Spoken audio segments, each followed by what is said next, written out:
There is a photograph that has followed Jillian Michaels through more than a decade of interviews, one she still describes with the same wonder each time she brings it up.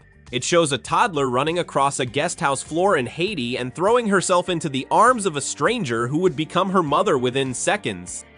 That toddler was Lukensia, and the woman catching her was one of the most recognizable fitness trainers in America, someone the public knew for pushing people through grueling workouts on national television. Off camera, though, Michaels had spent 2 years chasing something far more uncertain than any fitness goal: the hope of becoming a parent. What happened between that first embrace in 2012 and today, as Lukensia has grown into a teenager, says as much about patience and fate as it does about fame. Long before she was anyone's mother, Jillian Michaels was already shaping how millions of Americans thought about health and willpower. Born Jillian Leigh McCarris in Los Angeles in 1974, she grew up struggling with her weight as a child before transforming her life through fitness, eventually becoming a personal trainer, nutritionist, and author. She became a household name as one of the tough, no-nonsense coaches on NBC's The Biggest Loser, a role that made her equal parts feared and admired by viewers watching contestants fight for their health week after week. She later branched into other television projects, including a brief stint on the daytime show The Doctors and her own docuseries Just Jillian, which offered a rare, unfiltered look inside her personal life. Through all of it, Michaels built a public persona around discipline, bluntness, and honesty, which is part of why, when she began speaking about wanting to become a mother, her fans leaned in to listen closely. Michaels has said her road to motherhood did not follow a path she ever imagined for herself. As a teenager, she was diagnosed with endometriosis, a condition that complicated the idea of carrying a biological child later in life. But in later interviews, including one with People's Me Becoming Mom podcast, she described her decision to adopt as something closer to a calling than a fallback plan.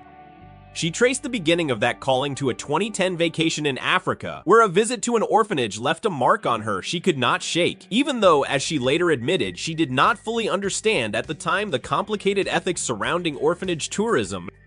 She initially pursued adoption through the Democratic Republic of the Congo, but after roughly a year with little movement, the process stalled and she and her then partner, yoga instructor Heidi Rhoades, redirected their search to Haiti. It was there, through an organization called All Blessings International, that Michaels first met an 18-month-old girl named Lukensia during a visit to one of the orphanages the group supported. She has said she felt an immediate, almost instinctive pull toward the child, describing it as something she simply knew in her gut. There was a complication, though. At the time, Lukensia had already been placed in an adoption process with a family in Germany. When that placement fell through, it reopened the door for Michaels and Rhoades, though it did not make the remaining months any faster or easier.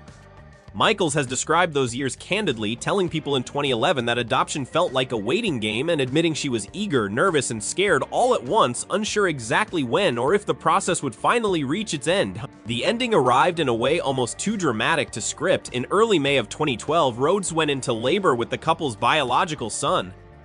While she was in the delivery room, Michaels received word that Lukensia's visa had finally cleared, meaning she could travel to Haiti and bring her home at last. Michaels has recounted the scene vividly in interviews, Rhoades still in her hospital bed with an oxygen mask nearby, holding up a photograph of Lukensia's visa in celebration.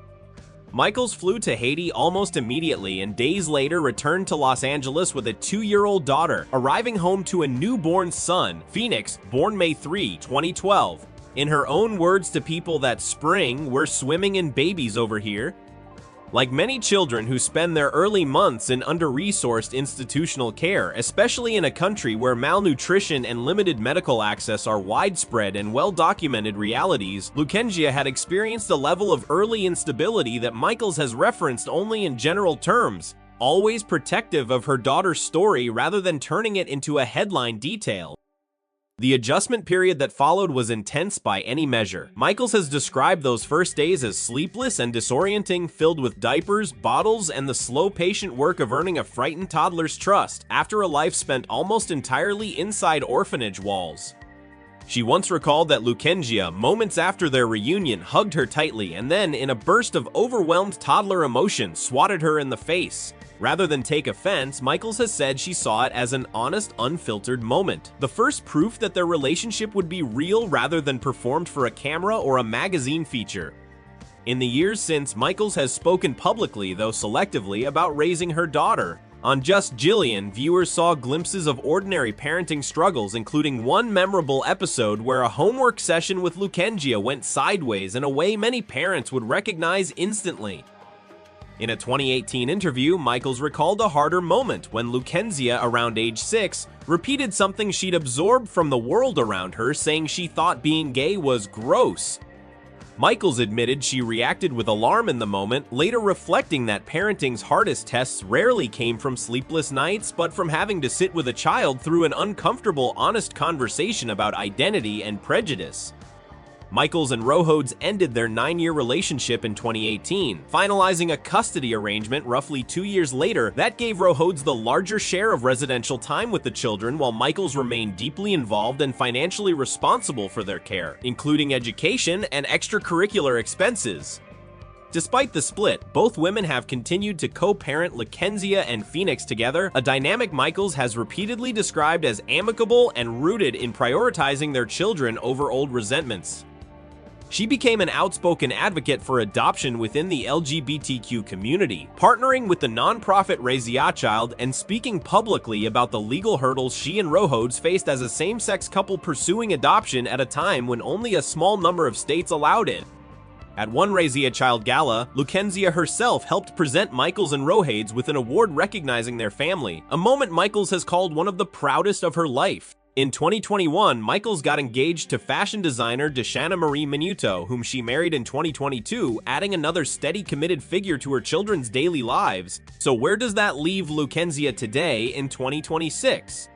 By the most recent public references from December 2025, Lukensia was 15 years old, meaning she is likely 16 now, while her younger brother Phoenix is 13. The family has relocated more than once in recent years, moving from Los Angeles to Miami and later spending significant time in Wyoming, a shift Michaels has attributed to wanting a quieter, more grounded environment for her children as they move through their teenage years. Michaels has continued to describe her parenting philosophy in terms of encouraging independence rather than overprotection, telling one interviewer that she would rather see her daughter fall and get back up than grow up feeling fragile or afraid of the world.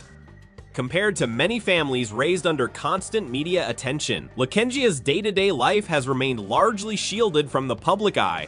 There is no ongoing reality show following her teenage years the way Just Jillian once did, and no steady stream of interviews centered specifically on her. What the public does see tends to come filtered through Michaels' own choices. Whether a brief Instagram post, a family photo, or a passing mention on her podcast, Keep It Real with Jillian Michaels. That relative quiet does not mean nothing is happening in Lukensia's life. It more likely reflects a deliberate decision on her mother's part. Michaels has spoken about wanting her children to have as normal an adolescence as possible, despite her level of fame, and choosing not to turn her daughter's adoption story into ongoing content appears to be part of honoring that wish. Meanwhile, Phoenix has occasionally appeared alongside his mother in more public moments, including on her podcast, offering a small window into a sibling relationship that Michaels describes as close, even as she keeps both children's individual lives largely private. What is confirmed, in Michaels' own words over more than a decade of interviews, is that Lukensia has grown into a clever, adventurous young woman, one her mother speaks about with visible pride whenever the subject comes up. The rest, the day-to-day details of who she is becoming as a 16-year-old navigating school, friendships, and her own identity, belongs to her family rather than to headlines. There is something worth holding on to in this story, beyond the timeline of events and interviews.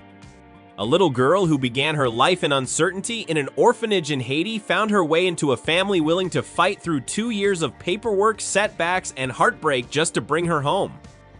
A woman who once wasn't sure motherhood was part of her story ended up building her entire family around the idea that love, not biology, is what makes people belong to each other. Families take shape in more ways than one, and sometimes the ones built through the hardest, longest roads turn out to be the steadiest of all. Whatever Lukensia's next chapter holds, it seems clear that the family shaped by that first embrace in a Haitian guest house is still quietly and deliberately choosing each other every single day.